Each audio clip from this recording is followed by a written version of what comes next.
ஓம் அமிர்தீஸ்வரி நமக. ஓம் நம சிவாய. நாம் இன்னைக்கு ஒரு பக்தருடைய அனுபவம் தான் பார்க்க போகிறோம். உண்மையிலேயே ரொம்ப நல்லா இருந்தது. ரொம்ப அது படிக்கும்போது ஒரு மாதிரி ஃபீல் வந்தது. அது காரணம் அம்மா தான். ஏன்னா இதை படிக்க வைக்கிறதுக்கு முன்னாடி ஃபஸ்ட்டு அம்மா இந்த பிச்சைக்காரன் படத்தோட மூவி சீன் என்னை பார்க்க வச்சாங்க.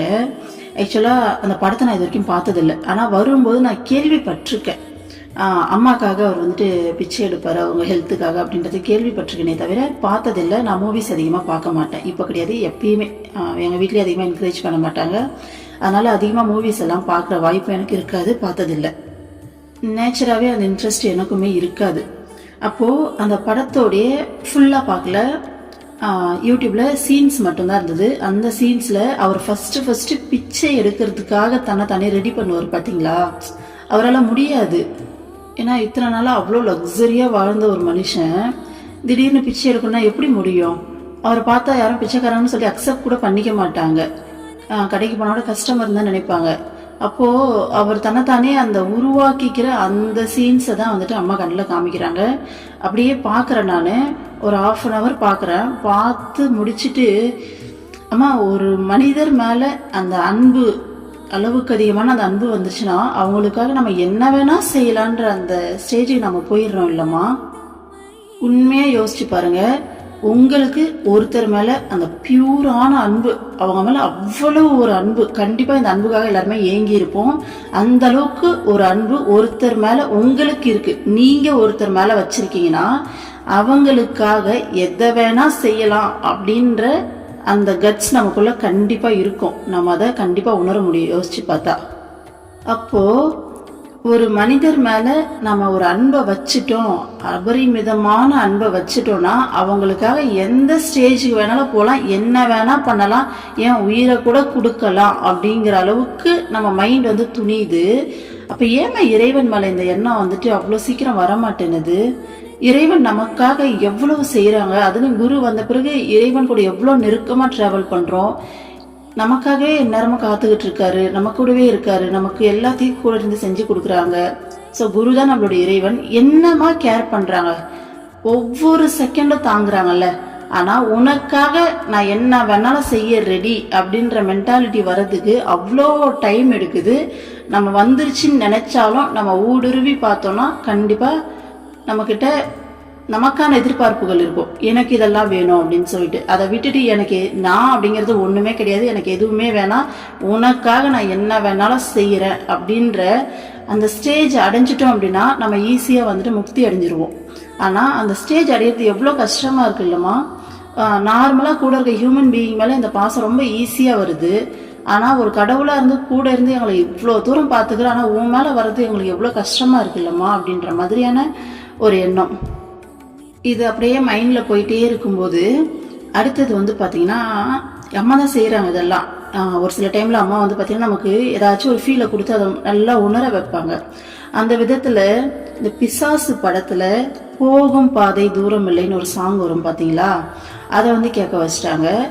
ஒரு டைம் இதுக்கு முன்னாடி எத்தனையோ டைம் கேட்டிருக்கோம். கேட்கும்போது ஒரு நல்ல ஒரு உருக்கமான பாட்டுன்னு சொல்லி பிடிக்கும். ஆனால் இந்த டைம் பார்த்தீங்கன்னா அது வேற மாதிரி மீனிங் புரியுது. கேட்குறேன் ரிப்பீட் மூடில் திரும்ப 2 hours மேலே அது அப்படியே போயிட்டே இருக்கு. திரும்ப கேட்டுக்கிட்டே இருக்கேன். அதோடைய மீனிங் பார்த்தீங்கன்னா அவ்வளோ ஆழமாக இருக்கு. அதோடைய ஃபர்ஸ்ட் லைன் எடுத்த உடனே பாருங்க, போகும் பாதை தூரம் இல்லை, வாழும் வாழ்க்கை பாரம் இல்லை, சாய்ந்து தோல் கொடு இறைவன் உந்தன் காலடியில். இதுதான் பார்த்தீங்கன்னா ஃபர்ஸ்ட் லிரிக்ஸே அந்த பாட்டில். எவ்வளோ ஒரு அர்த்தமுள்ள ஒரு லிரிக்ஸ் இல்லை, யோசிச்சு பாருங்க. நீ போகிற பாதை ரொம்ப தூரம்லாம் இல்லை, மனுஷ வாழ்க்கை ரொம்ப சின்னது, வாழும் வாழ்க்கை பாரம்லாம் கிடையாது, நீ தான் பாரம் நினைச்சுக்கிற, அது உண்மையிலே பாரம் கிடையாது. நாம எல்லாருமே கடவுளை தேடிக்கிட்டு ஓடிட்டு இருக்கோம். இறைவா எங்கே இருக்கீங்க நீங்கள் எனக்கு வேணும்னு சொல்லி துரத்திக்கிட்டு இருக்கோம். ஓகேங்களா? எவ்வளோ சிம்பிளாக ஒரு லைனில் முடிச்சிட்டாங்க பாருங்க. சாய்ந்து தோல் கொடு இறைவன் உந்தன் காலடியில் அப்படின்ட்டு. நீ அந்த கருணையையும் அந்த இரக்கத்தையும் வளர்த்துக்கிட்டு மற்றவங்களுக்காக சாய்ந்து நீ தோல் கொடுக்கும்போது இறைவன் உன்னோட காலடியில் அவர் நிற்பாரு. எவ்வளோ பெரிய வார்த்தை இல்லை? ஆல்ரெடியே ஒரு மூவி பார்க்கும்போது ஒரு ஹீரோயின் வந்து ஹீரோக்காக அவ்வளோ இறங்கி போய் அவ்வளோ விஷயம் பண்ணுவாங்க. அப்போ அம்மா எனக்கு உள்ளே கொடுத்த மெசேஜ் என்னன்னா, இப்போ தோணுதா அந்த இடத்துல கிருஷ்ணாவை வச்சு பார்க்கும்போது கிருஷ்ணாக்காக என்ன வேணாலும் செய்யலாம், அவருக்காக எவ்வளோ வேணாலும் விட்டு கொடுக்கலாம், இறைவனுக்காக எவ்வளோ தூரம் வேணாலும் விட்டு கொடுத்து நாம அட்ஜஸ்ட் பண்ணி போகலான்னு தோணுது இல்லையா? ஸோ இந்த ஃபீலை சக ஆத்மாக்கள் கிட்ட காமி. கிருஷ்ணா அப்படிங்கிறவர் எங்கேயும் தனியா இல்லை, இங்க எல்லாருக்குள்ளேயும் தான் வசிக்கிறாரு. அப்போ அவங்க கிட்ட நீ போயிட்டு காமியத இங்க எந்த அளவுக்கு வேணாலும் அவங்கள புரிஞ்சுக்கலாம், அவங்களுக்காக விட்டு கொடுக்கலாம், அவங்க இடத்துல இருந்து யோசிக்கலாம்னு தோணுதுல்ல. அப்போ கூட இருக்கவங்கள அந்த நிலைமையில நீ பாரு, அவங்களோட இடத்துல இருந்து யோசி, அவங்களுக்காக விட்டு கொடுக்கணும்னு நினை. புரியுதுங்களா? இந்த மென்டாலிட்டியை வளர்த்துக்கோ அப்படின்ற மாதிரியான ஒரு மெசேஜ் வந்தது. எவ்வளோ பெரிய விஷயம் இல்லை. கிருஷ்ணா அப்படிங்கிறவர் எங்கேயும் கிடையாது, இங்கே உங்கள் எல்லாருக்குள்ளே தான் வாழ்ந்துட்டு இருக்காரு. ஸோ கிருஷ்ணா மேலே காமிக்கணும்னு நினைக்கிற அந்த உணர்வை கூட இருக்கவங்க மேலே காமி. ஆனால் அவ்வளோ ஈஸியாக நம்மளால் அதை மாற்றிக்க முடியாது. ஆனால் அம்மா கொஞ்சம் கொஞ்சமாக நமக்கு உள்ளே இருந்து பதப்படுத்துகிறாங்க, சொல்லி கொடுக்குறாங்க. ஓகேங்களா? இந்த மெசேஜ் கேட்டதுமே எனக்கு ரொம்ப வித்தியாசமாக உணர்ந்தேன், ரொம்ப யோசித்தேன். ஆக்சுவலாக அம்மாவே அதுதான் பண்ணுறாங்க. அம்மாவுடைய தரிசனம் கிடைக்கும்போது அம்மா அம்மா அம்மான்னு சொல்லி ஏங்கி ஏங்கி தவம் பண்ணி அம்மாவுடைய தரிசனம் கிடைக்கும். அவங்களுக்கு இறைவனா இருக்கக்கூடிய அந்த பரபிரம்மத்துடைய தரிசனம் அம்மா ரூபத்துல கிடைக்கும் போது அம்மா அதுதான் சொல்லுவாங்க. இவங்க வந்துட்டு அம்மா கிட்ட அழுவாங்க, என்னால் இதுக்கு மேலே இங்கே இருக்க முடியாது. நம்ம அம்மா இருக்காங்களே அமிர்தானந்தம்மை வந்துட்டு இந்த இறை உருவத்தில் நிற்கிற அந்த சக்தி, அந்த அம்மன் பராசக்தி கிட்ட அழுவாங்க, இதுக்கு மேலே என்னால் இந்த பூமியில் உன்னை விட்டு பிரிஞ்செல்லாம் என்னால் இருக்க முடியாது, என்னை அவங்க கூட கூட்டிகிட்டு போயிடுன்னு சொல்லி அழுவாங்க. ஆனால் அந்த சக்தி என்ன சொல்லுனா, நீ இதுக்காக பிறந்தவ கிடையாது, என்ன இங்கே இருக்கிற எல்லாருக்குள்ளேயும் பாருன்ட்டு மறைஞ்சிரும். அம்மா இன்னைய வரைக்கும் அதை தான் செஞ்சிட்டு இருக்காங்க. ஸோ நமக்குள்ளதான் அம்மா இறைவனை பார்க்குறாங்க. அம்மா சொல்லுவாங்க, என்னோட இறைவன் என்னோட குழந்தைங்க தான் அப்படின்னு சொல்லுவாங்க. ஸோ நம்மளை இறைவனா நினைச்சுதான் அம்மா வந்துட்டு இவ்வளவு சேவையும் செய்யறாங்க. நம்ம எவ்வளவு தப்பு பண்ணாலும் அவங்களால பொறுத்துக்க முடியுதுன்னா அதுதான் காரணம். நம்மள அந்த அளவுக்கு நெருக்கமா அவங்க நினைக்கிறாங்க. சரிங்களா? அப்போ அவ்வளோ பெரிய விஷயத்த அம்மா ஜஸ்ட் சொல்லி கொடுக்குறாங்க. ஓகேங்களா? நம்ம கொஞ்சம் கொஞ்சமா மாத்திக்கிட்டே வருவாங்க. ஸோ அந்த விதத்துல இந்த பாடல்ல பாருங்க, சாய்ந்து தோல் கொடு இறைவன் உந்தன் காலடியில் அப்படின்னு சொல்லிட்டு ஃபர்ஸ்ட் லிரிக்ஸே அதுதான். எவ்வளோ பெரிய விஷயம் இல்லை? ஆமா, நீ இந்த மென்டாலிட்டியை வளர்த்துக்கிட்டா நீ இறைவன் பின்னாடி ஓட வேண்டாம், இறைவன் உன் பின்னாடி வருவார் அப்படிங்கிறது எவ்வளோ பெரிய ரகசியத்தை அம்மா இவ்வளோ ஈஸியாக ஓப்பன் பண்ணிட்டாங்க அப்படின்ற மாதிரி தோணுச்சு. ஸோ முடிஞ்ச அளவுக்கு நம்ம மாற்றிக்கணும் அப்படின்ற ஒரு ஃபீல் வந்தது. எதுக்காக இதெல்லாம் சொல்லிட்டு இருக்கேன்னா, இந்த இவருடைய அனுபவம் இதுக்கு ரிலேட்டடாக தான் இருக்குது. ஸோ இந்த அனுபவத்தெல்லாம் கொடுத்துட்டு இதை வந்து பார்க்கும்போது படிக்கும்போது ரொம்ப கனெக்டடாக இருந்தது. ஸோ சொல்கிற விஷயங்களை உண்மையாலுமே வேணா பாஸ் பண்ணிவிட்டு உள்ளூர நீங்கள் உள்வாங்கி பாருங்கள், உங்களுக்குள்ள யோசிச்சு பாருங்கள். ஏன்னா ஒவ்வொரு விஷயமும் அம்மா அவ்வளோ ஆழமாக வந்து சொல்கிறாங்க. அடுத்த லைன் பாருங்க, இறைவன் உந்தன் காலடியில்னு சொல்லிட்டு இருள் விலகும் அக ஒளியில்னு வரும். எவ்வளவு பெரிய விஷயம் இல்லை? ஸோ இந்த மென்டாலிட்டியை நீ வளர்த்துக்கிட்டு, இதுதான் அம்மா சொல்ற அந்த அன்பு கருணை, இந்த மென்டாலிட்டியை நீ வளர்த்துக்கிட்டு நீ வந்து மற்றவங்களுக்கு சாஞ்சி தோல் கொடுக்கும்போது உன்னுடைய இறைவன் உன்னுடைய காலடியில உனக்குள்ள இருக்க அந்த இருள் வந்துட்டு உன்னுடைய அக ஒளி, உனக்குள்ள இருக்க அந்த ஒளி, அந்த ஆத்மாவுடைய ஒளி பிரகாசம் அடைஞ்சி உனக்குள்ள இருக்க அந்த ஒளி வந்து பாத்தீங்கன்னா அந்த இருளை விளக்கும் அப்படின்றது அடுத்த லைனு. அதுக்கு அடுத்த லைன் பாருங்க, அன்னம் பகிர்ந்திடு அப்படின்ட்டு. ஓகேங்களா? ஸோ அன்னம் அப்படிங்கிறது நமக்கு தெரியும், உணவு. ஸோ உனக்கு கிடைக்கிற அந்த உணவை, ஏன்னா அந்த உணவு இல்லாமல் எவ்வளோ பேர் எவ்வளோ கஷ்டப்படுறாங்க இல்லையா, மற்றவங்களுக்கு பகிர்ந்து கொடு, அந்த மனசை வளர்த்துக்கோ, அந்த மனப்பான்மையை வளர்த்துக்கோ அப்படிங்கிறது தான் இது ஃபர்ஸ்ட் ஸ்டான்ஸா. உண்மையிலே இந்த பாட்டோடைய ஒவ்வொரு வரியிலையும் ஒவ்வொரு வார்த்தையிலையும் அவ்வளோ மீனிங்ஃபுல்லாக எழுதியிருக்காங்க. இது நார்மலாக கேட்கும்போது சத்தியமாக ஒரு நார்மலாக ஏதோ ஒரு லைட்டாக உருக்குச்சு, மனசை பிடிச்சிருந்தது, அப்படிதான் இருந்தது. ஆனால் அம்மா வந்து இந்த விஷயத்தை கேட்க வைக்கும்போது நமக்குள்ள வேற மாதிரி புரிய வைக்கிறாங்க. நீங்கள் ஒரு டைம் அந்த பாட்டை நல்லா கவனமாக கேட்டு பாருங்க. நம்ம எதை நோக்கி ஓடிக்கிட்டு இருக்கோமோ அதுக்கான அத்தனை சொல்யூஷனும் அதில் அப்படி கொடுத்து வச்சிருக்காங்க. ஆக்சுவலாக நம்ம எந்த ரூட்டில் போனாலும் இங்கே தான் வந்து நிற்கணும். இப்போது நம்ம அம்மாவே எடுத்துப்போம், பிரேம பக்தியில் கிருஷ்ணா கிருஷ்ணா கிருஷ்ணா கிருஷ்ணான்னு சொல்லிட்டு அப்படி உருகி கிருஷ்ணாவாக மாறினாங்க. அடுத்தது அம்மா அம்மா அம்மா அம்மான்னு சொல்லி ஏங்கி ஏங்கி அம்மாவாக மாறினாங்க. அதுக்கப்புறம் அம்மா என்ன பண்ணிட்டு இருக்காங்க, இந்த கருணையும் அன்பையும் தான் இங்கே வந்து நம்ம எல்லார்கிட்டையும் காமிச்சிட்டு இருக்காங்க இல்லையா. ஸோ முக்தி அடைஞ்ச பிறகு இதுதான். ஏன்னா அம்மாவுடைய பிரம்மச்சாரிங்க பல பேரும் முக்தி அடைஞ்ச பிறகும் இந்த சேவையில தான் வந்து ஈடுபட்டிருக்காங்க. ஓகேங்களா. ஸோ அதுதான் முன்னாடியே சொல்லி தராங்க. அம்மா இதில் என்ன பண்ணுவாங்கன்னா பிரேம பக்தி கொடுத்துட்டு இறைவன் மேலே இருக்க அந்த அன்புல இப்படி இருந்தால் தான் என்னுடைய இறைவனுக்கு பிடிக்கும், இப்படி இருந்தால் தான் பிடிக்கும்னு சொல்லி நம்மளே கொஞ்சம் கொஞ்சமாக நமக்கே தெரியாமல் மாற்றுவோம். ஸோ ரூட் எல்லாம் வேற வேற அப்படின்னாலும் போயிட்டு அடைகிற அந்த டெஸ்டினேஷன் அப்படிங்கிறது இதுதான். அடுத்த லைன் பாருங்க, நதி போகும் கூழாங்கல் பயணம் தடயம் இல்லைன்னு சொல்லி வரும்.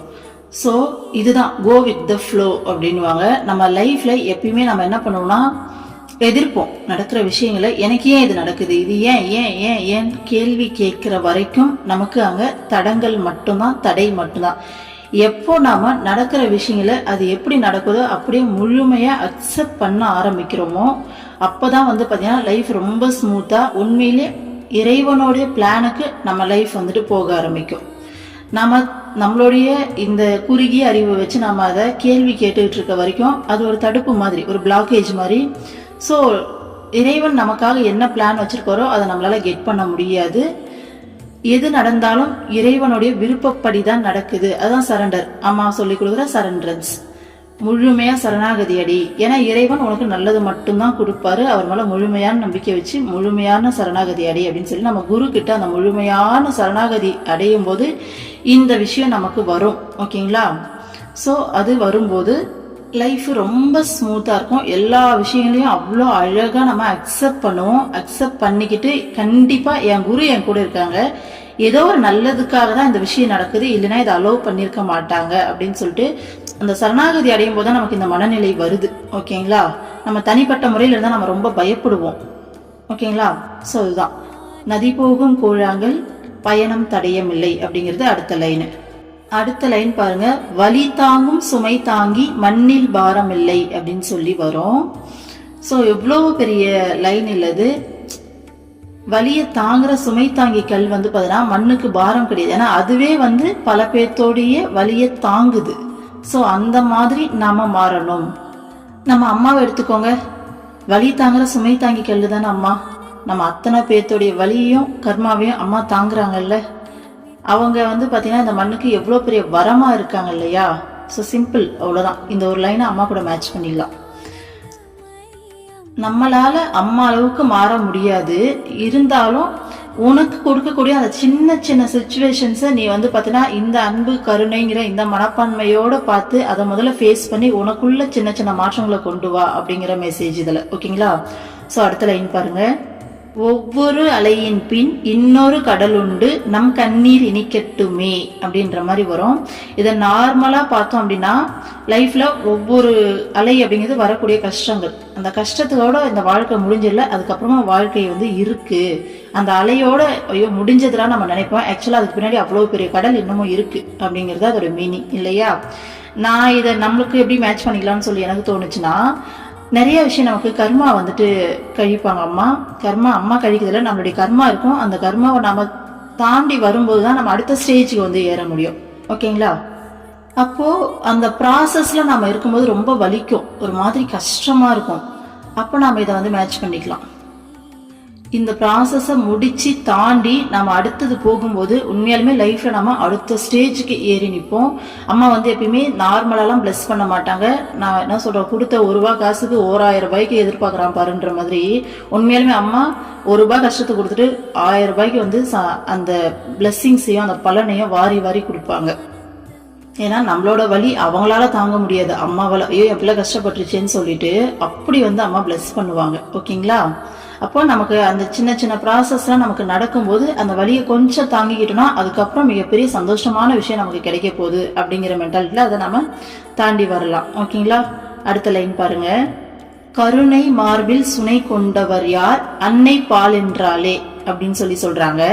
இது வந்து அன்னையுடைய ஆன்சர். கருணை மார்பில் சுனை கொண்டவர் யாருன்னு சொல்லிட்டு கேட்கும்போது அவர் அம்மா என்ன சொல்லுவாங்கன்னா தான் கொடுக்குற அந்த பால் தான் அப்படின்ற மாதிரி சொல்லுவாங்க. அடுத்து இறைவனுடைய ஆன்சர் என்னன்னு அடுத்த லைன்ல சொல்றாங்க பாருங்க, அருளின் ஊற்றை கண் திறந்தவர் யார் இறைவன் உயிர் என்றாரே.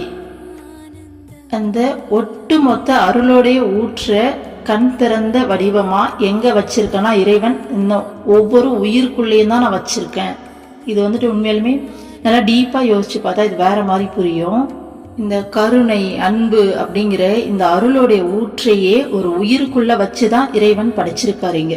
ஸோ அது வேற எங்கேயும் இல்லை, நமக்குள்ளதான் இருக்கு, உங்களுக்குள்ளதான் இருக்கு அப்படின்ற மீனிங்ல வந்தது.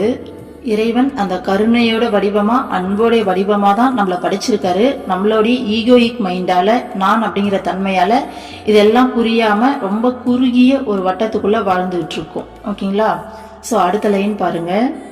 வெறும் கை ஆசியிலும் இரு கை ஓசையிலும் புவி எங்கும் புன்னகை பூக்கட்டுமே.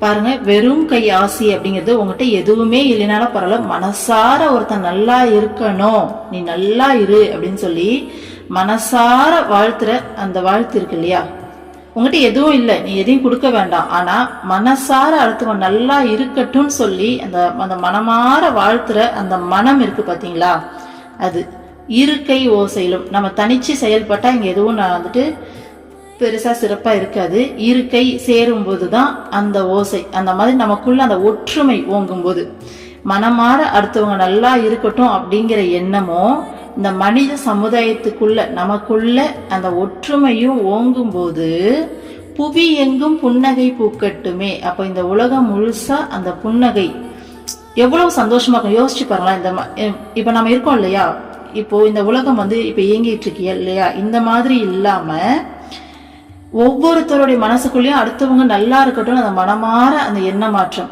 அந்த ஒரு மனநிலையும் பிளஸ் நமக்குள்ள அந்த ஒற்றுமையும் ஓங்கும் போது இந்த பூமியே சொர்க்க பூமியா மாறுமா. அம்மா சொல்லுவாங்களா சத்திய யுகம்னு, உண்மையாலுமே அந்த சத்திய யுகம் இப்படிதான் இருந்திருக்கும் அப்படின்னு சொல்லிட்டு கெஸ் பண்ண முடிஞ்சது. அதுதான் இறைத்தன்மை இல்லையா. இறைவன் அப்படிதான் நினைக்கிறாரு, எதையுமே எதிர்பார்க்கல, எல்லாருமே நல்லா இருக்கணும்னு சொல்லி மனசார நினைச்சு அதனாலதான் அவதாரம் எடுத்து நமக்காக இவ்வளவு கஷ்டப்பட்டுட்டு இருக்காங்க. நமக்குள்ள அந்த ஒற்றுமையை தான் சொல்லி கொடுத்துட்டு இருக்காங்க. இங்க நம்ம யாருமே வேற வேற கிடையாது, நம்ம எல்லாருமே ஒண்ணுதான் அப்படின்ற மாதிரி அதை தான் சொல்லி கொடுத்துட்டு இருக்காங்க இல்லையா.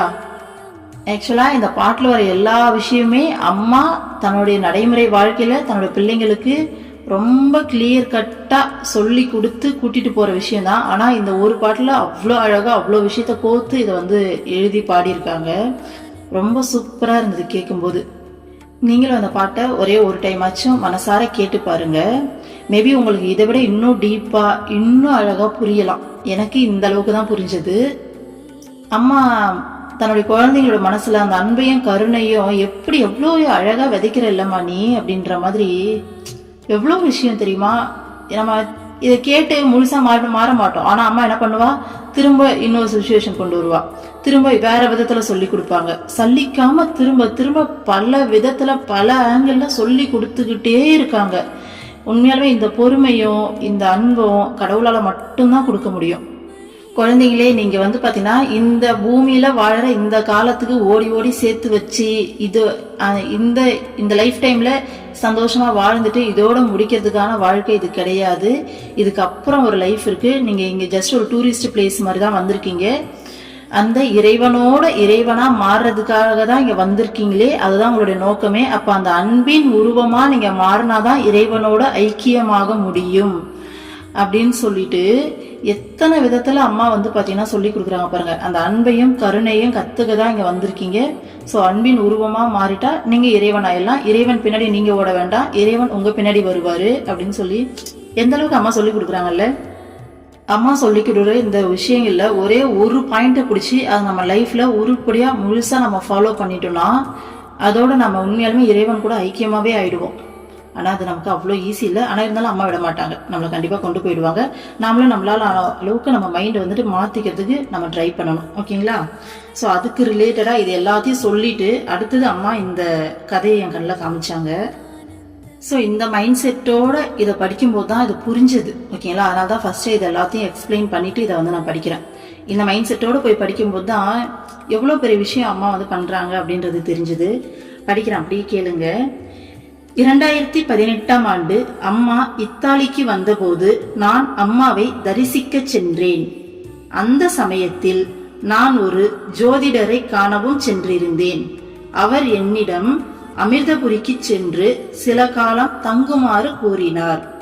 இதை கேட்ட எனக்கும் என் மனைவிக்கும் உற்சாகமாக இருந்தது. உடனேயே நாங்கள் பயணத்திற்கான ஏற்பாடுகளை துவங்கினோம். வீட்டை வாடகைக்கு கொடுக்க முயன்றோம். புதிய பாஸ்போர்ட் எடுத்தோம். பயணம் செய்வதற்கு தேவையான பணத்திற்காக லோனும் எடுத்தோம். உண்மையை சொல்வதென்றால் எங்கள் பொருளாதார நிலை மிகவும் மோசமாக இருந்தது.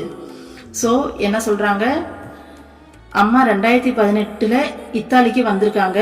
அப்போ பார்த்தீங்கன்னா அம்மாவை போயிட்டு இவங்க தரிசனம் பண்ணியிருக்காங்க. அப்போ அதே டைம்ல இவங்க ஒரு ஜோசியக்காரவங்களை பார்த்துருக்காங்க. பார்க்கும்போது நீ கொஞ்ச நாளைக்கு போயிட்டு அமிர்தபுரியில தங்கிட்டு வாங்க அப்படின்னு சொல்லியிருக்காங்க. அதை கேட்டவொடனே இவங்களுக்கு ஒரே சந்தோஷம் ஆயிடுச்சு. அம்மா கூட போய் தங்கிட்டு வானா யாருக்கு தான் சந்தோஷமா இருக்காது. ஸோ ஹாப்பி ஆயிட்டு ஓகே அப்படின்னு சொல்லிட்டு கிளம்புறதுக்கான எல்லாத்தையும் ரெடி பண்ணியிருக்காங்க. வீட்டை நம்ம ரெண்ட்டுக்கு விட்டுடலாம். அடுத்து புதுசா பாஸ்போர்ட் எடுத்துட்டு இருக்காங்க. உண்மையை சொல்லலாம் அவங்க கிட்ட பணமே கிடையாது. இருந்தாலும் லோன் எடுத்து அவங்க எல்லா பைசாவையும் ரெடி பண்ணி இந்த டிராவலுக்காக அமிர்தபுரி போறதுக்காக எல்லா விஷயங்களையும் அவங்க ரெடி பண்ணியிருக்காங்க. ஓகேங்களா, அடுத்து பாருங்க.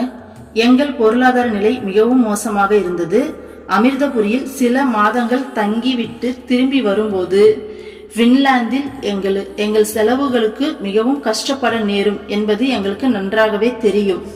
இந்நிலையில் அம்மாவுடன் தொலைபேசியில் பேசும் வாய்ப்பு மட்டும் எனக்கு இருந்தால் எவ்வளவு நன்றாக இருக்கும் என நான் சிந்தித்தேன். அப்படி பேசும் வாய்ப்பு இருந்தால் நான் என்ன செய்ய வேண்டும் என அம்மாவிடம் நேரில் கேட்கலாமே என வருந்தினேன். எது எப்படியோ எனக்கு லோன் கிடைத்தது. எனக்கு இருந்த பழைய கடன்களில் சிலவற்றை நான் அடைத்தேன். அமிர்தபுரிக்கு செல்வதா வேண்டாமா என தீர்மானிக்க முடியாமல் தவித்துக் கொண்டிருந்த போது ஒரு போன் வந்தது. பாருங்க, அவங்க கிட்ட சுத்தமா பைசாவே இல்லை. ரொம்ப டைட்டான சுச்சுவேஷன்ல தான் இருக்காங்க. இருந்தாலும் லோனுக்கு போட்டு பழைய கடன்லாம் கொஞ்சம் அடைச்சிட்டு எல்லாத்தையும் ரெடி பண்ணிட்டாங்க. ஆனா போயிட்டு திருப்பி வந்தா நம்மளால இங்க ரன் பண்ண முடியுமான்னு யோசிச்சா முடியவே முடியாது. ஃபுல் ட்ரெயின் அப்படின்ற அளவுக்கு சுச்சுவேஷன் நிக்குது. அப்ப போயிட்டு எப்படி சமாளிக்கிறது, கொஞ்ச நாள் அவங்க தங்கிடுறோம், எப்படி சமாளிக்கிறதுன்னு சொல்லிட்டு யோசிக்கிறாங்க. அப்ப போலாமா வேணாமான்னு சொல்லி கொஞ்சம் ஆசிலேட் பண்ணி யோசிக்கும் போது அவங்களுக்கு ஒரு போன் கால் வருது. அப்போது இரவு 12 மணி. போனை எடுத்த நான் வியப்பில் ஆழ்ந்தேன். அது என் சகோதரரின் அழைப்பு. நடு இரவில் அழைக்கும் வழக்கமே அவருக்கு இல்லை. நடு இரவில் அழைக்கும் வழக்கமே அவருக்கு இல்லை.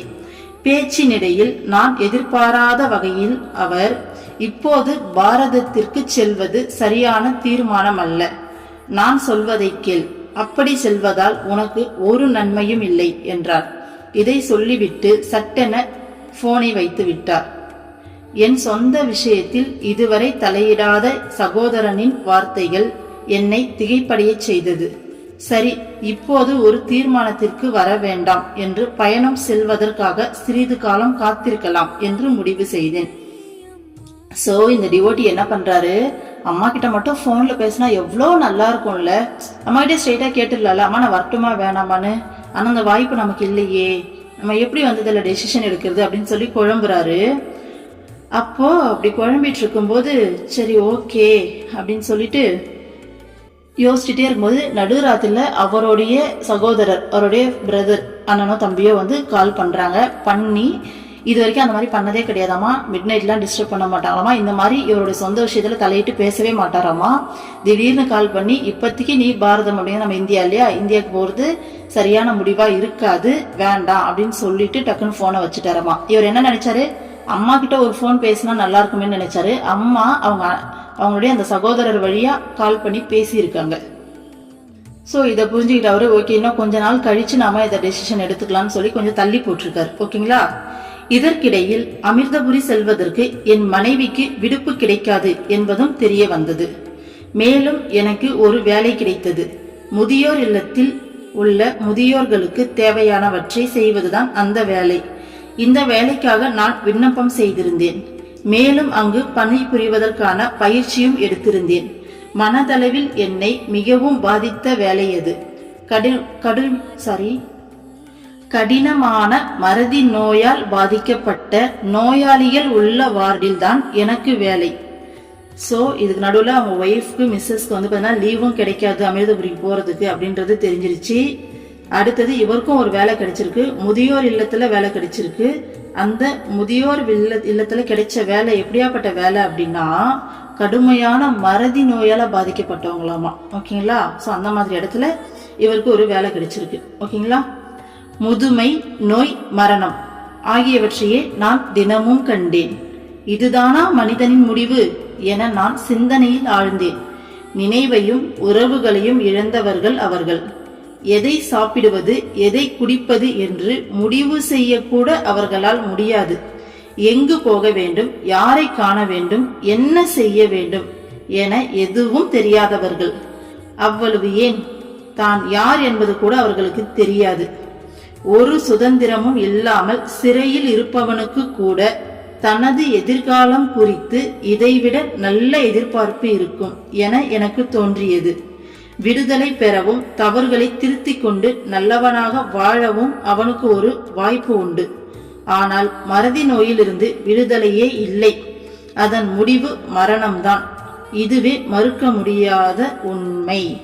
பாருங்க, அவருக்கு கிடைச்ச வேலை இதெல்லாமே அம்மா நம்ம சொன்னோம் இல்லையா, நமக்குள்ள இருந்து இவ்வளவு விஷயம் சொல்லி நம்மளை மாத்துறாங்கன்னு. அந்த மாதிரி அந்த பக்தருக்கு எப்படியாப்பட்ட இடத்துல வேலை கொடுத்து நம்ம வாயில சொன்னா கூட நமக்கு நம்ம மைண்ட்ல ஏறாது. பா இவ்வளவுதான்ப்பா வாழ்க்கை, இது ஒரு நீர்க்குமிழி வாழ்க்கை அப்படின்னு சொல்லி எத்தனை டைம் சொன்னாலும் நம்ம இது ரொம்ப நிரந்தரமானதுன்னு நினைச்சு நம்ம மைண்ட் நல்லா டான்ஸ் ஆடிட்டு இருக்கோம் இல்லையா? ஆனா பிராக்டிக்கலா அம்மா கொண்டு போய் காமிக்கிறாங்க பாருங்க. ஓகேங்களா? ஸோ என்னை பொறுத்த வரைக்கும் அந்த பக்தர் ரொம்ப ஸ்பெஷல் அம்மாக்கு. அதனாலதான் ஆக்சுவலா யாரும் அம்மாக்கு ஸ்பெஷல் அப்படின்னு கிடையாது. ஸோ நம்மளுடைய தன்மை, நம்மளுடைய கர்மா படிதான் நம்மள அம்மா வந்து வழி நடத்த முடியும் இல்லையா? ஸோ அந்த விதத்துல அவர் அதுக்கு ஒர்த்து அப்படிங்கறதால தான் இந்த விஷயத்த பண்ணியிருக்காங்க. எப்படியாப்பட்ட இடம் பாருங்க. அந்த இடத்துல முதுமை, நோய், மரணம் இதை மட்டும்தான் டெய்லி டெய்லி டெய்லி பார்க்கணும். ஓகேங்களா? அப்போ அவர் வந்து பாத்தீங்கன்னா அப்படியே அந்த ஆழ்ந்த சிந்தனையில அப்படியே ஆழ்ந்து போய் யோசிக்கிறாரு. இவ்வளவுதானா வாழ்க்கை, இதுதான் வாழ்க்கையா அப்படின்ற மாதிரி அவருக்கு நல்ல ஒரு தெளிவு கிடைக்குது அதுல. ஓகேங்களா? அப்படி கிடைக்கும் போது எப்படியாப்பட்டவங்கன்னா அவங்க அங்க இருக்கவங்க எப்படியாப்பட்ட மக்கள் அப்படின்னு சொல்லிட்டு அவர் எக்ஸ்பிளைன் பண்றாரு பாருங்க. மெமரி கிடையாது, மெமரி லாஸ். ஓகேங்களா? அதான் மறதி. எல்லாமே மறந்து போயிடும். சுத்தி நம்மளுடைய ரிலேஷன்ஸ் யாரு அப்படிங்கறதையும் அவங்க மறந்துடுவாங்க. அவங்களும் கிடையாது அவங்கள டேக் கேர் பண்ண. ஓகேங்களா? இங்க வந்து தங்கி இருக்காங்க. எதை சாப்பிடுறது, எதை குடிக்கிறதுன்னு கூட அவங்களால முடிவு பண்ண முடியாது. இப்ப நம்ம அடுத்த வேலை என்ன சாப்பிடணும் நாம தான் முடிவு பண்ணுவோம். வீட்டுல என்ன செய்யறதுன்னு நாம தான் முடிவு பண்ணுவோம். இது வேணும், இது வேணாம்னு சொல்லி அந்த மாதிரி என்ன சாப்பிடணும்னு கூட அவங்களால முடிவு பண்ண முடியாது. அந்த அளவுக்கு அந்த மறதியால வந்து அவங்க பாதிக்கப்பட்டிருக்காங்க. ஓகேங்களா? அப்போ அவங்க எங்க போகணும், யார பார்க்கணும், என்ன செய்யணும்னு சொல்லிட்டு எதுவுமே தெரியாது. அவங்க லைஃப்ல நோ பிளான், எல்லாமே மறந்துடும். அப்போ எந்த அளவுக்கு ஒரு சிச்சுவேஷன்ல அவங்க வாழ்ந்துட்டு இருக்காங்க பாருங்க. ஏன் அவங்க யாருன்னே அவங்களுக்கு தெரியாதாமா. சோ அதையும் மறந்துடுவாங்களாமா. நாம இந்த பர்சன், நம்ம இத்தனை நாளா இந்த வாழ்க்கையை வாழ்ந்துட்டு இருந்தோம், இதுதான் நாமன்னு சொல்லி ஒரு அடையாளம் வச்சிருப்போம் இல்லையா? அந்த அடையாளமே வந்து அவங்களுக்கு மறந்து போயிருக்காங்களாமா. எந்த ஒரு சுதந்திரமே இல்லாம ஜெயில் தண்டனையில் இருக்கவங்களுக்கு கூட நம்மளோட ஃபியூச்சரை பத்தி ஒரு பிளான் இருக்கும்.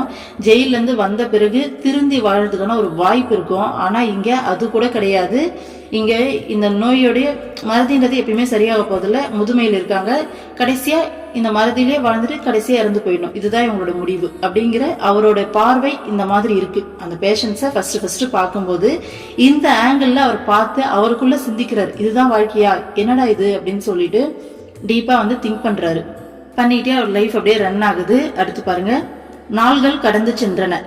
நாங்கள் அமிர்தபுரிக்கு செல்ல நினைத்திருந்த நாளும் வந்தது. நானோ அந்த முதியோர் இல்லத்தில் மறதி நோயாளிகளுக்கு சேவை செய்வதில் ஈடுபட்டிருந்தேன். இந்த வேலைக்கான பயிற்சி பெறும்போது எனக்கு ஏற்பட்ட மனவேதனையோ வெறுமையோ வேலை செய்த போது எனக்கு இல்லை. இந்த முதியவர்கள் தங்கள் வாழ்நாளில் ஆற்ற வேண்டிய கடமைகளை எல்லாம் நிறைவேற்றி விட்டனர். இவர்கள் இப்போது நல்ல கவனிப்பையும் சமாதானத்துடன் கூடிய மரணத்தையும் பெற வேண்டியவர்கள். நம் இறுதி காலம் எப்படி இருக்கும் என்பது யாருக்கு தெரியும்? நமக்கு இந்த நோய் வந்தால் நம்மை பிறர் எப்படி பார்த்து கொள்ள வேண்டும் என நாம் நினைப்போம். ஒரு விதத்தில் நாம் எல்லோரும் மறதி நோயால் பாதிக்கப்பட்டவர்களே. உண்மையில் நாம் யார் என்ற உண்மையை மறந்தவர்கள். எங்கிருந்து வந்தோம் என்பதையும் எங்கே போவோம் என்பதையும் அறியாதவர்கள். நாம் உண்மையில் யார், நமது உண்மையான இருப்பிடம் எது என எதுவும் தெரியாது. இந்த நோயாளிகளில் பலர் தங்கள் உறவுகளை குறித்து வருந்துகிறார்கள். ஆனால் தங்கள் வீடு எங்கே இருக்கிறது என்பதை மறந்துவிட்டனர். நமது வாழ்வும் இது போன்றதுதான். உலகியல் பொருள்களின் பின்னாலும் பணம், பெயர், பதவிக்கு பின்னாலும் ஓடுகிறோம். அப்போது கூட உள்மனதில் எங்கோ ஓரிடத்தில் நமது உண்மையான வீட்டை அடைய வேண்டும் என்ற ஏக்கம் நிறைந்துள்ளது. ஆனால் அது எங்கே இருக்கிறது என்பது நமக்கு தெரியாது. எப்படி செல்ல வேண்டும் என்பதும் தெரியாது. மறதி நோயால் பாதிக்கப்பட்டவர்களின் நடத்தை பெரும்பாலும் குழந்தைத்தனமாக இருக்கும். ஓகே, இதை மட்டும் பார்த்துட்டு வந்துடலாம். பாருங்க, இதுதான் நார்மலா ஒரு ஹியூமன் பீயிங் இந்த வேலைக்கு போயிருந்தா ஒண்ணு வெறுத்து ஓடி வந்திருப்பாங்க, இல்ல சேவை மனப்பான்மையில கூட அதை செஞ்சிருக்கலாம். ஆனா ஒரு மகாத்மாவுடைய புள்ள, ஒரு அம்மாவுடைய குழந்தை அங்க போகும்போது அதோட திங்கிங்க பாருங்க எப்படி இருக்குன்னு சொல்லிட்டு, அம்மா உள்ள இருந்து எந்த அளவுக்கு அந்த புரிய வச்சு அந்த ஆங்கிளை மாத்தி, நார்மலா அமிர்தபுரி போய் கொஞ்ச நாள் தங்கிட்டு வந்தா நம்ம சுச்சுவேஷன்ஸ் எல்லாம் சரியா போயிடும் அப்படின்னு சொல்லி இருந்த மென்டாலிட்டியில அம்மா எப்படியாப்பட்ட ஒரு அங்க போய் தங்கியிருந்தா கூட இந்த மாற்றம் வந்திருக்குமான்னு தெரியாது. உள்ளூர எப்படியாப்பட்ட மாற்றத்தை கொடுத்து தூக்கியிருக்காங்க பாருங்க அவரை. ஆக்சுவலா இந்த வேலைக்காக ட்ரைனிங் எடுக்கும்போது அவர் கொஞ்சம் மனசு வேதனையாகவும் கொஞ்சம் மனசு வெறுமையாகவும் இருந்திருக்கு. ஆனா இந்த வேலை செய்யும் போது அது எதுவுமே அவருக்கு தோணல. ரொம்ப இன்ட்ரெஸ்டா தான் அவர் செஞ்சிருக்காரு. ஏன்னா அதுக்குள்ள அம்மா உள்ளுக்குள்ள புகுந்து எல்லா லெசனையும் எடுத்து முடிச்சுட்டா. ஓகேங்களா? ஸோ அந்த மனசை அந்த அளவுக்கு பக்குவப்படுத்திட்டா. அப்போ அவங்களுடைய பாக்குற ஆங்கிள் எப்படி இருக்கு பாருங்க. இது உண்மையாலுமே இந்த பேரை ரொம்ப ஸ்பெஷல். எவ்வளவு அழகா அவர் சொல்லியிருக்காரு பாருங்க. இந்த வயசான எல்லாருமே தங்களுடைய எல்லா கடமையும் முடிச்சிட்டு வந்திருக்காங்க. ஓகேங்களா? ஸோ அவங்களுக்கு இப்ப தேவை நல்ல ஒரு கவனிப்பு, சமாதானத்தோட கூடிய ஒரு மரணம். ஓகேங்களா? இவ்வளவுதான். இதுக்காக தான் அவங்க வெயிட் பண்ணிட்டு இருக்காங்க. ஓகேங்களா? ஸோ இருக்கிற வரைக்கும் அதை டேக் கேர் பண்றதுதான் இவங்க போயிருக்காங்க அங்க. அடுத்தது இறுதி காலம் எப்படி இருக்கும்னு சொல்லி நம்ம யாருக்குமே தெரியாது. சப்போஸ் இதுதான் அம்மா ஒவ்வொரு இடத்துலயும் சொல்லி கொடுக்கறது இதுதான். நாம அந்த நோயால பாதிக்கப்பட்டா நம்மள ஒருத்தர் எப்படி பார்த்துக்கணும்னு சொல்லி நாம எதிர்பார்ப்போம் அப்படின்னு சொல்லிட்டு யோசிக்கிறார் அவரு. அப்போ அந்த மாதிரிதான் நாம அவங்கள பார்த்துக்கணும். உண்மையாலுமே அம்மா பிள்ளைங்க அப்படின்றதால மட்டும்தான், அம்மா பிள்ளைங்கன்னா அம்மா பிள்ளைங்க அப்படி கிடையாது. இப்ப அம்மா கூட இருக்கிறதால இந்த மாற்றத்தை சத்தியமா அம்மா தான் கொண்டு வருவாங்க. அதை அடிச்சு சொல்ல முடியும். நம்ம மனசுக்குள்ள இந்த சேஞ்சஸ் எல்லாம் ஏற்படுத்துறது அம்மா தான். நார்மலா ஒரு மகாத்மா கையில இல்லாம நார்மலா இந்த வேலையை போய் அப்ரோச் பண்ணா இந்த அளவுக்கு மனப்பக்குவம் அவ்வளோ சீக்கிரம்லாம் வராது. மேபி சின்ன வயசுல இருந்து அந்த கருணையா அந்த மென்டாலிட்டியில அப்படியே வளர்ந்து அந்த வேலையை செய்யறவங்களாம் தனியாவே இருக்காங்க, நான் இல்லைன்னு சொல்லல. ஆனா நார்மல் ஒரு லைஃப் ஸ்டைல்ல சாதாரணமா ஒரு குடும்ப வாழ்க்கையை பார்த்துட்டு இருந்த ஒருத்தருக்கு திடீர்னு இந்த அளவுக்கு சேஞ்சஸ் வருதுன்னா அந்த அளவுக்கு உள்ள புகுந்து அம்மா லெசன் எடுக்கிறாங்க. ஸோ அந்த விதத்துல அவருடைய வேலையை ரொம்ப லைக் பண்ணி ரொம்ப சிறப்பா செஞ்சுக்கிட்டு வராரு. அதுல அவர் ஒரு கான்செப்ட் சொல்றாரு பாருங்க. ஒரு விதத்துல நம்ம எல்லாருமே இந்த மறதி நோயால பாதிக்கப்பட்டவங்க தான். நம்ம யார் அப்படிங்கிற உண்மையை நாம மறந்துட்டோம். நம்ம எங்க இருந்து வந்தோம், திருப்பி எங்க போக போறோம் அப்படிங்கிறது நமக்கு தெரியாது. நாம உண்மையில யாருன்னு நமக்கு தெரியாது. நம்மளுடைய உண்மையான இருப்பிடம் எதுன்னு நமக்கு தெரியாது. ஓகேங்களா? இந்த நோயாளிகள் பலரும் தன்னுடைய ரிலேஷன்ஸ் நினைச்சு வருந்துவாங்களாமா. ஆனா அவங்க வீடு எங்க இருக்குன்னு சொல்லி மறந்துட்டாங்களாமா. அந்த மாதிரி நாமளும் நம்மளுடைய லைஃபும் இப்படிதான். நம்ம இந்த உலகத்துல இருக்க பொருட்கள் பின்னாடியும் பணம், பெயர், பதவி அப்படின்னு சொல்லிட்டு இந்த புகழ் பின்னாடி ஓடிட்டு இருக்கோம். அப்ப கூட நம்ம எல்லாருக்குள்ளயுமே கண்டிப்பா நம்மளுடைய உண்மையான வீட்டை அடையணும்ன்ற அந்த ஏக்கம், நமக்குள்ள அந்த ஆன்ம ஏக்கம் எல்லாருக்குள்ளயுமே இருக்கும் இல்லையா?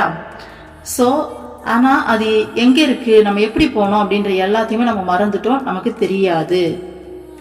சோ இந்த விஷயத்த எவ்வளவு சூப்பரா கம்பேர் பண்றாரு பாருங்க அவரு.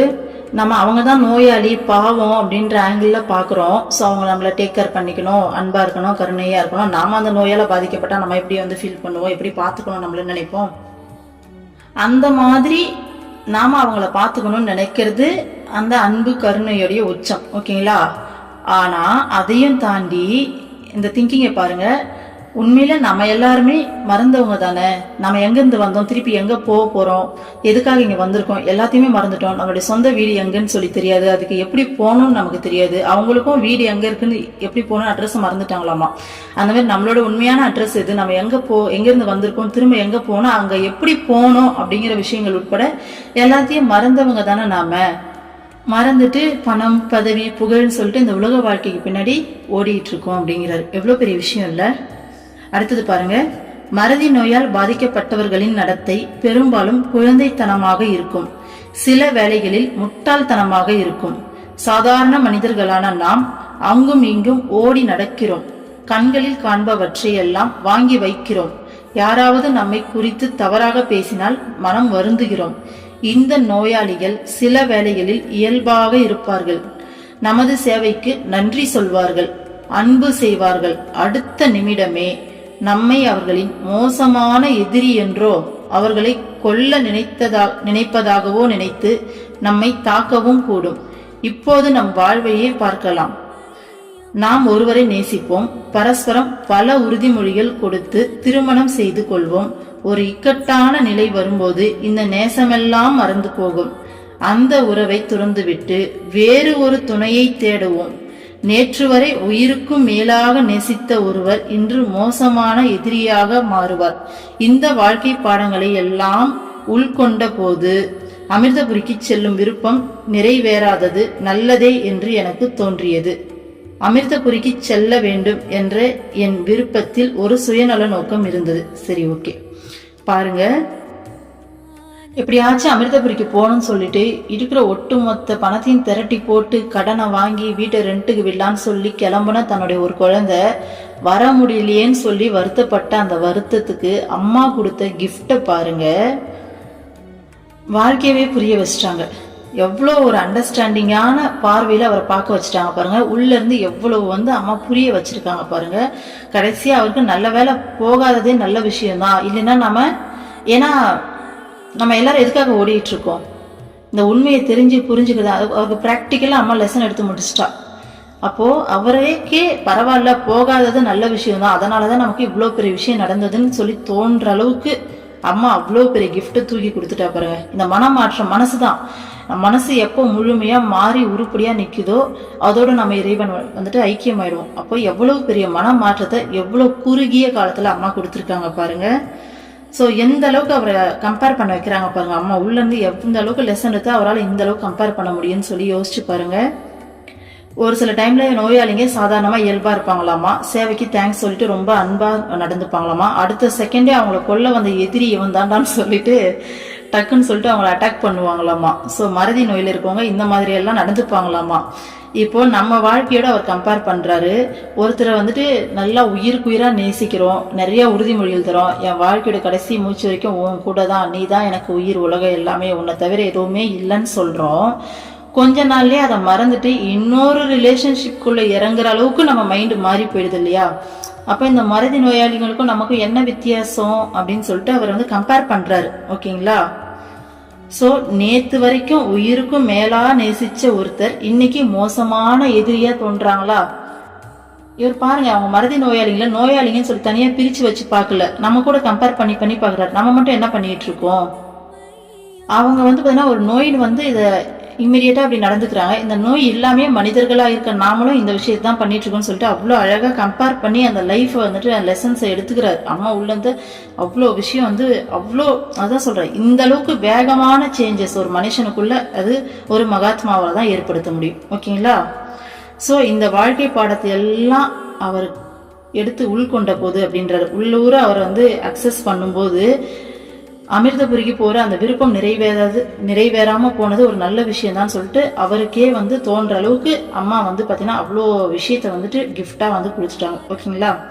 சோ அடுத்தது பாருங்க, அவர் அடுத்து எக்ஸ்பிளைன் பண்ணிட்டே வராரு. அமிர்தபுரிக்கு செல்ல வேண்டும் என்ற என் விருப்பத்தில் ஒரு சுயநல நோக்கம் இருந்தது. அமிர்தா ஆயுர்வேத மருத்துவமனையில் பஞ்சகர்மா சிகிச்சை செய்து கொள்வது, கடற்கரை காற்றில் அசையும் மரங்களின் நிழலில் அமர்ந்து தியானிப்பது என பல கனவுகள் என் மனதில் இருந்தன. ஆனால் இப்போது நான் நோயாளிகளின் மலம், வாந்தி ஆகியவற்றை சுத்தம் செய்வது, என்னை அடிக்கவும் கடிக்கவும் குத்தவும் ஆக்கிரமிக்கவும் முயலும் நோயாளிகளை நீராட்டுவது போன்ற வேலைகளை செய்கிறேன். நான் நினைத்தபடி அமிர்தபுரிக்கு செல்ல என்னால் முடியவில்லை என்று கருதி உலகிற்கு எதிராக போர்க்கொடி உயர்த்தியிருக்கலாம். ஆனால் வாழ்வில் வரும் அனைத்தையும் ஏற்றுக்கொள்ளும் சக்தியை அம்மா எனக்கு தந்தார். மனதில் வெறுப்பை வைத்துக் கொண்டிருப்பதால் என்ன பயன் என நான் சிந்தித்தேன். நான் என் நாட்டிலேயே இருக்க வேண்டும் என்பதுதான் அம்மாவின் விருப்பம் என நான் நினைத்தேன். இந்த சிந்தனை என் மனதில் எழுந்த பிறகு அந்த வயதில் முதிர்ந்த நோயாளிகளிடம் நான் இறைவனை காண ஆரம்பித்தேன். பாருங்க, அமிர்தபுரிக்கு போனா அங்க பஞ்சகர்மா சிகிச்சை எடுத்துக்கலாம், அப்புறம் அந்த பீச் ஓரத்துல அந்த மரத்தடிக்குல உட்கார்ந்து அழகா மெடிடேஷன் பண்ணலாம் அப்படின்னு சொல்லி பலவிதமான கனவுகளோட ஆசாசியா இருந்திருக்காரு. அமிர்தபுரிக்கு போலாம் அப்படின்னு சொல்லிட்டு. ஆனா இங்க அவருக்கு கிடைச்ச வேலை என்ன? அவரை அடிக்கவும் கடிக்கவும் குத்தவும் ஆக்கிரமிக்கவும் முயல்ற நோயாளிகளை டெய்லி நீராட்டுறது, அவங்களுடைய வாந்தியை சுத்தம் பண்றது, அவங்களுடைய மலத்தை சுத்தம் பண்றது, இந்த மாதிரியான வேலை தான் கிடைச்சது. ஓகேங்களா?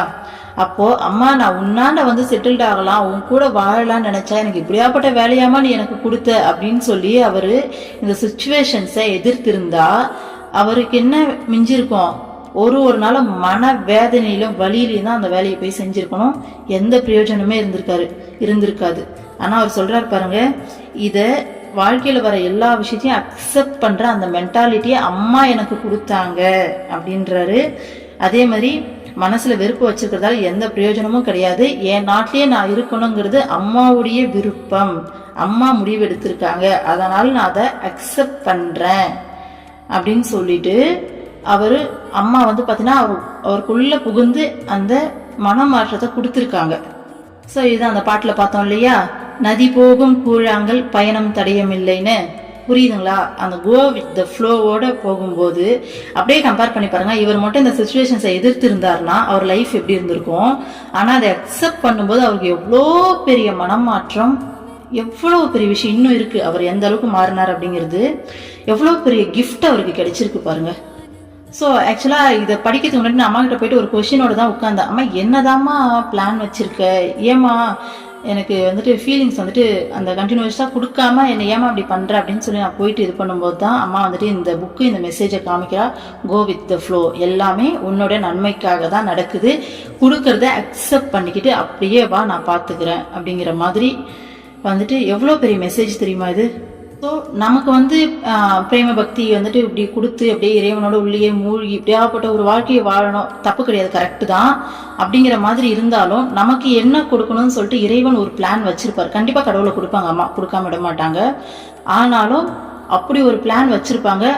இறைவனோட பிளானுக்கு நாம ஒத்து செஞ்சு போகும்போது தான் வாழ்க்கை கோ வித் தி ஃப்ளோன்னு சொல்லிட்டு அவ்வளோ அழகா ஒரு பூந்தோட்டமா மனமாற்றம் தான். இந்த மனம் மாறும்போது எவ்வளோ அழகா எல்லா விஷயங்களும் நடக்குது பாருங்க. அப்பா அம்மா கிட்ட நான் என்ன பிரார்த்தனை பண்ணிருந்தா, சரிம்மா நீ என்ன வச்சு என்ன வேணா பண்ணவை, ஆனா நான் பண்ற அந்த எண்ணமே இல்லாம இறைவனுக்குள்ள மூழ்கி போய் எனக்குள்ள புகுந்து நீங்க எதனா பண்ணிக்கோங்க, அந்த விஷயத்த எனக்கு பண்ணி கொடுத்துருங்கன்னு சொல்லிட்டு பிரார்த்தனை பண்ணிட்டு ஏஞ்சி வந்துட்டேன் நானு. இவரு இந்த டிவோட்டி எவ்வளோ பெரிய விஷயத்த எவ்வளோ அழகா அக்சஸ் பண்ணி எவ்வளோ சூப்பரா அந்த மனநிலையை மாத்திருக்காரு பாருங்க. எவ்வளோ பெரிய விஷயம் இல்ல. அடுத்தது பாருங்க. ஓகே, இந்த சிந்தனை என் மனதில் எழுந்த பிறகு அந்த வயதில் முதிர்ந்த நோயாளிகளிடம் நான் இறைவனை காணவும் ஆரம்பித்தேன். ஸோ இந்த நாட்டில் இருக்கிறது தான் அம்மாவுடைய விருப்பம் அப்படிங்கிறது அந்த சிந்தனையை அவரை அக்செப்ட் பண்ண பிறகு, ஓகேங்களா. ஸோ அம்மாவுடைய விருப்பம் நான் இங்கே இருந்து இந்த வேலைகளை செய்யதான் அப்படின்னு சொல்லிட்டு அவர் அக்செப்ட் பண்ண பிறகு அவர் கண்ணுக்கு அடுத்த ஸ்டேஜ் அம்மா காமிக்கிறாங்க பாருங்க. ஸோ அந்த நோயாளிங்க கிட்ட இறைவனை காண ஆரம்பிச்சாராமா. நான் செய்யும் வேலை எனக்கு இறை வழிபாடாக மாறியது. எவ்வளோ பெரிய விஷயம் பாருங்க. அமிர்தபுரியின் கடற்கரையில் அம்மாவின் திருப்பாதங்களுக்கு அருகில் அமர்ந்திருப்பதாக நான் கனவு காண்பதுண்டு. ஆனால் இப்போது என் கண் முன்னால் எப்போதும் அம்மாவின் திருவடிகளை என்னால் தரிசிக்க முடிகிறது. சற்றே கை நீட்டினால் அந்த பாதங்களை தொடலாம். நான் மனதளவில் உண்மையான அமிர்தபுரியை அடைந்து விட்டேன். கண்ணே கலங்குது இதெல்லாம் படிக்கும்போது. இது எல்லாம் வார்த்தைகளால எக்ஸ்பிளைன் பண்ணா உண்மையாலுமே உள்ளூர புரிஞ்சிக்கவே முடியாது, வார்த்தைகளால எக்ஸ்பிளைன் பண்ணவும் முடியாது. இது எல்லாமே உணர்வுகளால அனுபவிக்க வேண்டிய, உணர வேண்டிய ஒரு விஷயம். சொல்றது சாதாரண விஷயம் கிடையாது. இந்த மனுஷன் எப்படியாப்பட்ட கனவு கண்டிருக்காரு பாருங்க. அமிர்தபுரியில தியானம் பண்ணிட்டு அம்மாவுடைய திருப்பாதங்களுக்கு பக்கத்துல உட்கார்ந்துட்டு இருக்கிறது தான் இவருடைய கனவு, ஓகேங்களா. ஆனால் அம்மா தான் இதை கொடுத்துருக்காங்கன்னு சொல்லி கொடுத்த வேலையை அக்செப்ட் பண்ணுறாரு. அக்செப்ட் பண்ணும்போது இங்கே இருக்க நோயாளிகளே அவருடைய கண்ணுக்கு இறைவனாக தெரிகிறாங்க. அப்போது இங்கே இருக்கிற ஒவ்வொரு நோயாளியோட பாதத்துலேயும் அம்மாவுடைய பாதத்தை பார்க்குறாரு. நான் ஜஸ்ட் கையை நீட்டினா போதும் அம்மாவுடைய பாதத்தை என்னால் தொட முடியும் அப்படின்றாரு. ஓகேங்களா? ஸோ மனசளவில் நான் உண்மையான அமிர்தபுரியை அடைஞ்சிட்டேன். நாம் பார்த்தோம் இல்லையா ஸ்டார்டிங்கில் இந்த பாட்டுக்கு மீனிங் எல்லாம் பார்க்கும்போது சொன்னோம் இல்லையா, இறைவனுக்கு செய்கிற சேவை அப்படிங்கிறது இறைவன்கிட்ட உனக்கு அன்பு வேணுமா, அப்போ நீ சுற்றி இருக்க மனுஷாலங்கிட்ட பாரு. அம்மாவுக்கும் அந்த ஸ்டேஜ் தான் வந்ததுன்னு சொன்னோம் இல்லையா. ஸோ அம்மா தேவி கிட்ட என்னை வந்துட்டு கூட்டிகிட்டு போயிடுங்க, என்னால் இங்கே இருக்க முடியாதுன்னு சொல்லும்போது நீ இதுக்காக வந்தவ கிடையாது, என்ன இங்கே இருக்க ஒவ்வொரு உயிர்கிட்டையும் நீ பாரு, ஒவ்வொரு பொருளையும் என்னை பாருன்னு சொல்லி மறைஞ்சிட்டாங்க. ஸோ அதை தான் அம்மா இன்னைய வரைக்கும் பண்ணிட்டு இருக்காங்க அப்படின்னு சொல்லி பார்த்தோம் இல்லையா. அந்த விஷயத்த இவர் அடைஞ்சிட்டாரு. ஓகேங்களா? என்ன கேட்டால் அம்மா கூடவே போயிட்டு இருக்கவங்களுக்கு கிடைக்கிற பிளஸ்ஸிங்கை விட இவருக்கு கிடைச்ச பிளஸ்ஸிங் ரொம்ப பெருசு இல்லையா. எவ்வளோ பெரிய மாற்றத்தை வந்து அம்மா கொடுத்துருக்காங்க பாருங்க இவர் மனசுக்குள்ள. அடுத்தது பாருங்க, இன்று நான் பார்த்து கொள்ளும் ஒவ்வொரு நோயாளியின் பாதங்களிலும் நான் மனதால் வணங்குவதுண்டு. அம்மா எனக்கு சமர்ப்பணத்தின் பாடங்களை அந்த நோயாளிகளின் மூலம் கற்பித்து வந்தார். நமக்கு இப்போது ஆரோக்கியம் உள்ள ஒரு மனம் இருக்கிறது, சிந்திப்பதற்கான சக்தியும் இருக்கிறது. அதை நல்ல முறையில் உபயோகிக்க நமக்கு இயல வேண்டும். நாம் அம்மா தந்த மந்திரத்தை ஜபிக்கலாம். இயற்கைக்கும் சமூகத்திற்கும் பிற மனிதர்களுக்கும் உதவும் வகையிலான செயல்களில் ஈடுபடலாம். இப்போது கிடைக்கும் நேரத்தை நாம் விவேகத்துடன் செலவிடலாம். அம்மா சொல்வது போல் அடுத்த நிமிடம் நம் கைகளில் இல்லை என்ற சத்தியத்தை உணர்ந்து நாம் வாழலாம். அவ்வளோதான். இவர் வந்து பாத்தீங்கன்னா அடைய வேண்டியதை அடைஞ்சிட்டாரு இல்லையா. பாருங்க, நமக்கும் ஒரு மனசு இருக்கு, நமக்கு சிந்திக்கிறதுக்கான சக்தி இருக்கு, அதை நல்ல முறையில பயன்படுத்தணும்ன்றாரு. ஓகேங்களா? நம்ம எந்த அளவுக்கு ஒரு நாளைக்கு இந்த பயன்படுத்துறோம்னு கேட்டா உண்மையாலுமே ரொம்ப ரொம்ப கம்மி தான் இல்லையா. ஸோ எவ்வளோ பெரிய விஷயத்த சொல்றாரு பாருங்க. உங்ககிட்ட ஒரு மனசு இருக்கு, அழகா அதால சிந்திக்க முடியும், அதை நல்ல முறையில உபயோகிச்சுட்டா யோசிச்சு பாருங்க. ஒவ்வொரு விஷயத்தையும் நாம அப்ரோச் பண்ற அந்த ஆங்கிள்னு ஒன்று இருக்குல்ல, அதை நாம சரி பண்ணிட்டோம் அப்படின்னாலே வாழ்க்கையே மாறி போயிடும். ஸோ ஒரு இறைவன் வந்துட்டு ஒரு அழகான மனசை கொடுத்துருக்காரு, அதை சிந்திக்கிறதுக்கான சக்தியும் கொடுத்துருக்காரு. அதை நல்ல முறையில் பயன்படுத்துங்க, அது வந்து நம்மளால முடியணும், நல்ல முறையில் உபயோகிக்க நமக்கு இயல வேண்டும் அப்படின்றாரு. அதே மாதிரி நம்ம அம்மா கொடுத்த மந்திரத்தை ஜபிக்கலாம். இயற்கைக்கும் சமூகத்துக்கும் பிற மனிதர்களுக்கும் உதவுற செயல்களில் ஈடுபடலாம். இப்போ நமக்கு கிடைக்கிற நேரத்தை விவேகத்தோட செலவிடலாம், வேஸ்ட் பண்ணாம. அம்மா சொல்ற மாதிரி அடுத்த நிமிஷம் நம்ம கையில இல்லை அப்படிங்கிற சத்தியத்தை உணர்ந்து வாழலாம் அப்படின்னு சொல்லி முடிச்சிருக்காரு இதை. ஓகேங்களா? ஆக்சுவலா அவர் வந்து மெடிடேஷன் பண்ணி எந்த விஷயத்தை அடையணும் அப்படின்னு சொல்லி நினைச்சாரோ அமிர்தபுரியில, அந்த விஷயம் மெடிடேஷன் பண்ணியிருந்தாவோட கண்டிப்பா குறைஞ்சபட்சம் ஒரு 5-6 வருஷமாச்சு எடுத்திருக்கும் அந்த ப்ராசஸ் முடியறதுக்கு. ஓகேங்களா? ஆனா அம்மா சிம்பிளா அவருடைய இருந்த இடத்துல ஒரு அழகான ஒரு வேலையை கொடுத்து அந்த வேலையில மனசுக்குள்ள புகுந்து அவ்வளோ லெசன்ஸ் எடுத்து பிராக்டிக்கலா ரொம்ப சீக்கிரமா அவர் அடைய வேண்டிய விஷயத்தை அடைய வச்சுட்டாங்க. ஸோ அவர் வாயிலே வந்துருச்சு. நான் அமிர்தபுரிக்கு போயிருந்தா கூட இப்படி ஒரு விஷயம் நடந்திருக்காது. போவாது நல்ல விஷயம்தான். அம்மா எனக்கு கொடுத்த விஷயத்த அக்செப்ட் பண்ண பிறகு என் கண்ணுக்கு இங்க இருக்க அத்தனை பேரும் இறைவனா தெரிய ஆரம்பிச்சாங்க அப்படின்ட்டு. இந்த பாட்டுல ஒரு லைன் வந்தது இல்லையா, சாய்ந்து தோல் கொடு இறைவன் உன் காலடியில் சொல்லிட்டு அந்த வார்த்தைய இவர் பிராக்டிக்கலா உணர்ந்து வாழ ஆரம்பிச்சிட்டாரு. உண்மையாலுமே இது ரொம்ப சாதாரணமான விஷயமே கிடையாது. நம்ம ரொம்ப உள்ளூர உள்வாங்க வேண்டிய ஒரு விஷயம். அம்மா வந்துட்டு அவ்வளோ அழகான ஒரு விஷயத்த வந்து இன்னைக்கு நமக்கு கொடுத்துருக்காங்க. ஸோ இதை படிக்கும்போது உண்மையாலுமே எனக்கு ரொம்ப உருக்கமாக இருந்தது. ஸோ அதனால தான் உங்க கூட ஷேர் பண்ணணும் அப்படின்னு சொல்லிட்டு இந்த வீடியோ போட்டிருக்கேன். ஸோ கேட்டுட்டு உங்களுக்கும் இது பிடிச்சிருக்கான்னு சொல்லுங்கள். ஓம் அமிர்தீஸ்வரி நமக. ஓம் நம சிவாயா. சர்வம் கிருஷ்ணார்ப்பணம்.